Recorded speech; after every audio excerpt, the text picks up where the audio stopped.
우리가 인생을 살면서 감격하는 순간이 없거든요. 정말 미칠 듯이 기쁜 순간, 내 자신을 놓아버리고 소리 지르는 순간이 얼마 없습니다.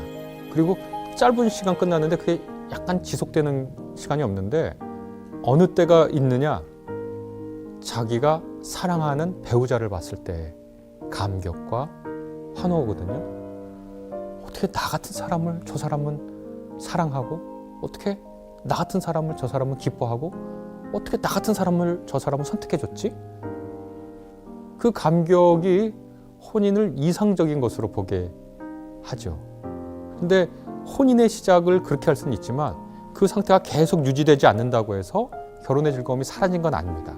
그러니까 원초적 혼인으로 이끌었던 그 사건을 우리가 소중히 간직하면서 그 사건의 씨를 키워가는 노력이 수반돼야 된다.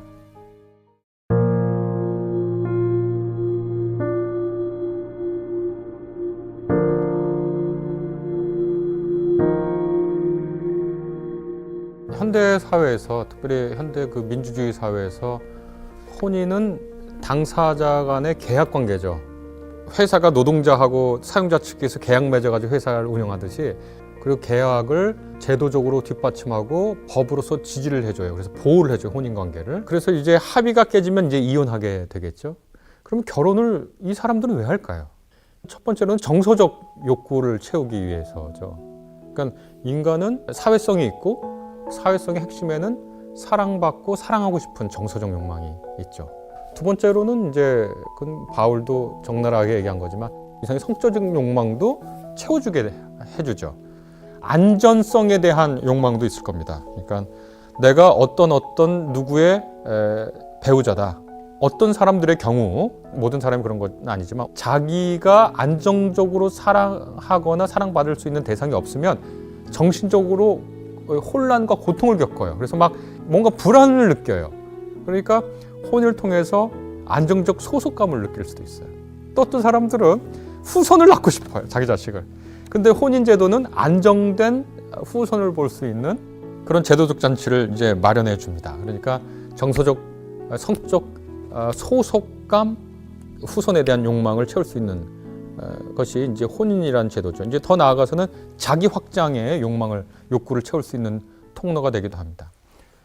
어떤 사람들은 속되다. 그건 나쁜 결혼이야. 이렇게 얘기하는데, 뭐 좋은 결혼은 사랑해서 하는 결혼이고, 지탄받을 결혼은 뭐 현실적인 필요 때문에 하는 결혼이고, 그런 생각이 흔히들 있잖아요.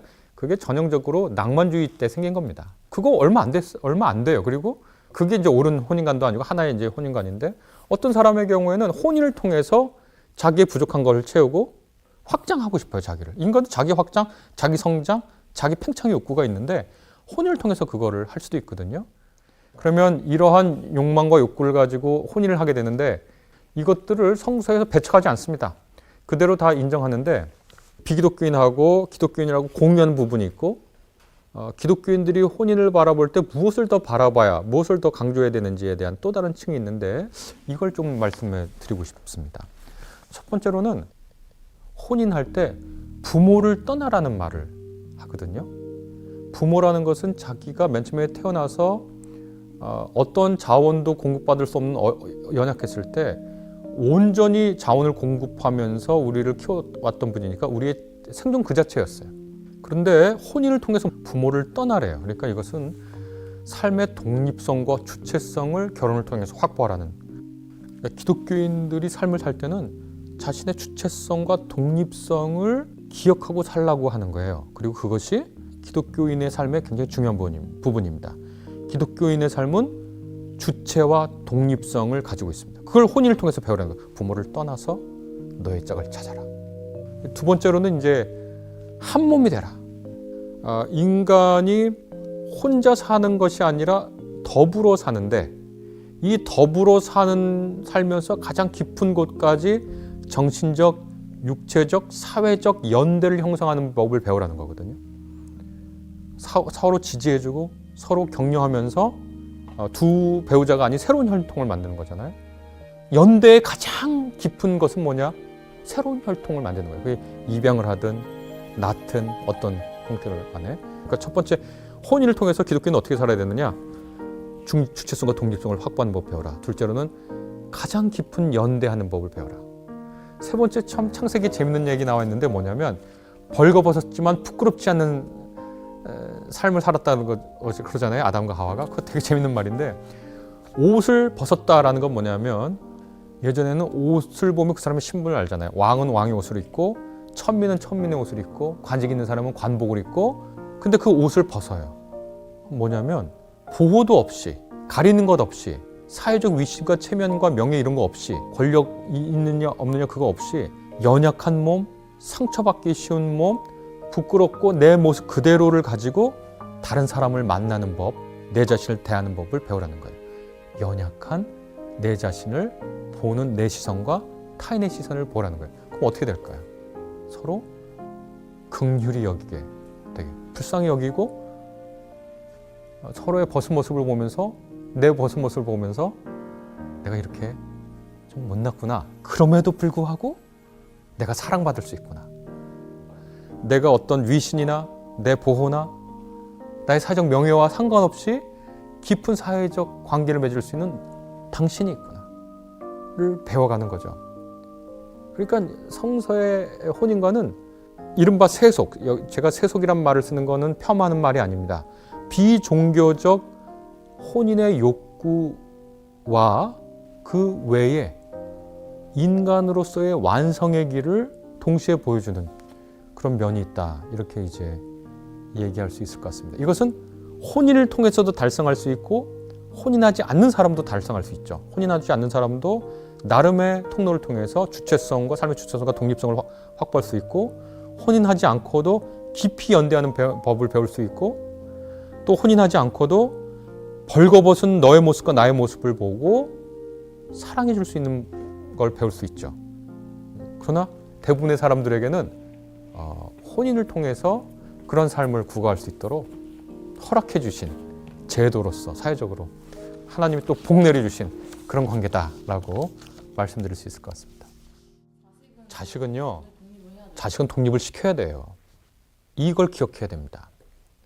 자식이 아파도요, 엄마나 아빠가 대신 아파주지 못합니다. 부모님이 아파도 내가 대신 아파주지 못합니다. 그건 뭐냐면 부모와 나는 뗄 수 없는 관계에 있지만 완전히 일치할 수도 없는 관계에 있다는 겁니다. 우리는 개체가 있어요. 이 개체성은 부모라고 완전히 소진될 수도 없고 자식이라고 해서 완전히 부모에게 모두 다 흡수되면 안 됩니다. 각자 자기의 인생을 살아야 돼요.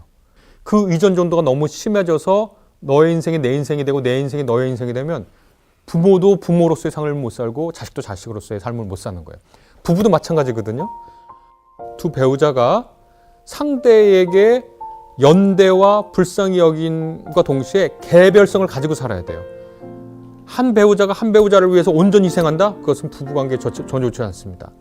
그냥 별 개체인 것처럼 그것도 건강하지 않아요. 그러니까 늘 우리는 개체성과 연대성, 독립성과 상호 의존성을 가지고 건강한 거리를 유지해야 된다라고 얘기할 수 있겠습니다.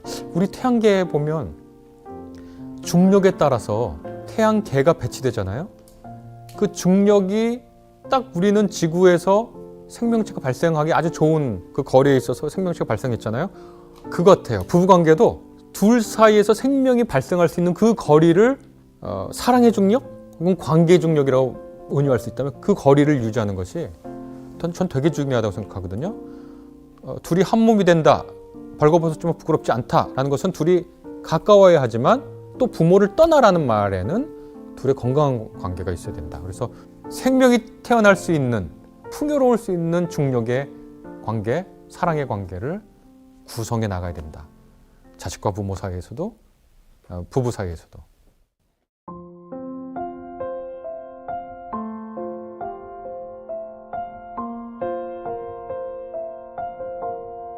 이상과 현실에는 늘 괴리가 있잖아요.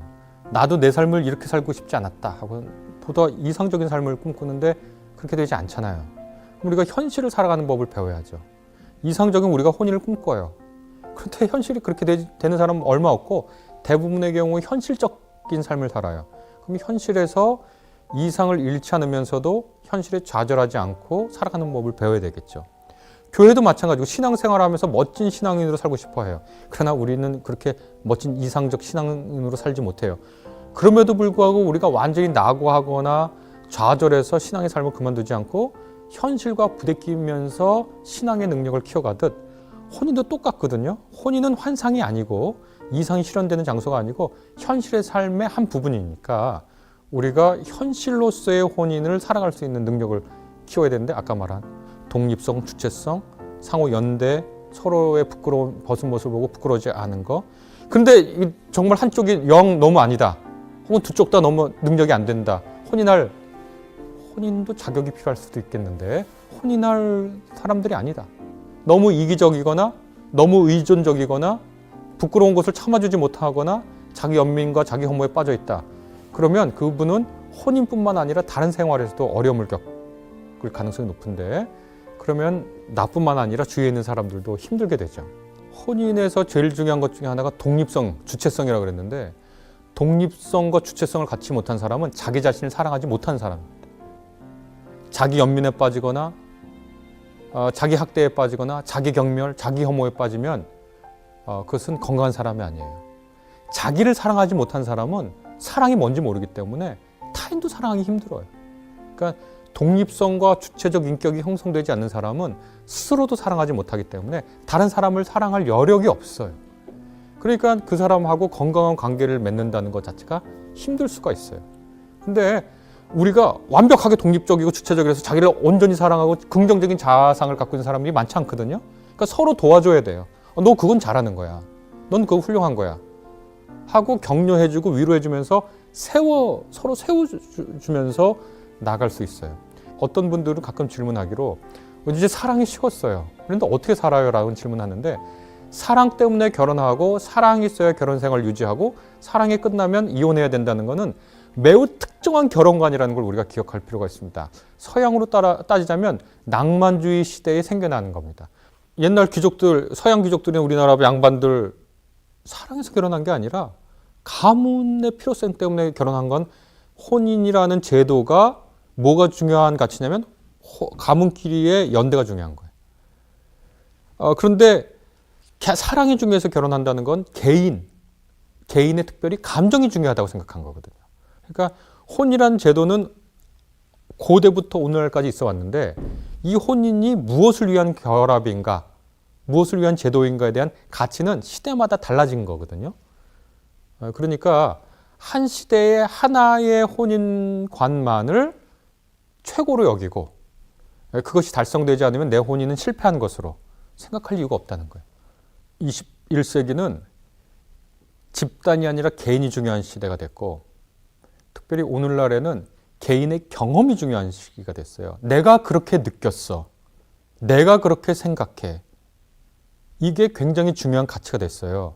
그러니까 내가 이렇게 생각해, 내가 이렇게 느껴 라고 하는 것이 가장 중요한 가치가 된 분들에게는 내가 사랑해, 내가 저 사람하고 결혼하고 싶어가 결혼의 제일 조건이 되는 게 너무 당연한 거예요. 그게 나쁘지 않아요. 내가 중요해요. 내가 사랑하는 게 중요해요. 그런데 혼인을 했어요. 그러고 나서.